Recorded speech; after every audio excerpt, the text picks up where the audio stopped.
কলমি শাকের উপকারিতা। ১. কলমি শাকে ক্যালসিয়াম থাকে বলে এই শাক হাড় মজবুত করতে সাহায্য করে। তাই ছোটবেলা থেকেই শিশুদের কলমি শাকের ভাজা বা তরকারি খাওয়ানো উচিত। ২. এই শাকে রয়েছে প্রচুর পরিমাণে ভিটামিন সি। ভিটামিন রোগ প্রতিরোধ করে। ৩. কলমি শাক বসন্ত রোগের প্রতিষেধক হিসেবে কাজ করে। ৪. পর্যাপ্ত পরিমাণে লৌহ থাকায় এই শাক রক্তশূন্যতার রোগীদের জন্য দারুণ উপকারী। ৫. জন্মের পর শিশু মায়ের বুকের দুধ না পেলে মাকে কলমি শাক রান্না করে খাওয়ালে শিশু পর্যাপ্ত পরিমাণে দুধ পাবে। ৬. নিয়মিত কলমি শাক খেলে কোষ্ঠকাঠিন্য দূর হয়। গুণাগুণ।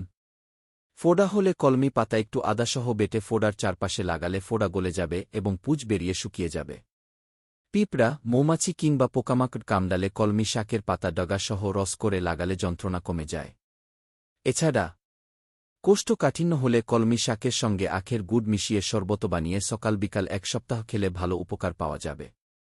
আমাশয়েও এ শরবত কাজ করে। গর্ভাবস্থায় মায়েদের শরীরে পানি আসে। কলমি শাক বেশি করে রসুন দিয়ে ভেজে ৩ সপ্তাহ খেলে পানি কমে যায় অনেক ক্ষেত্রে।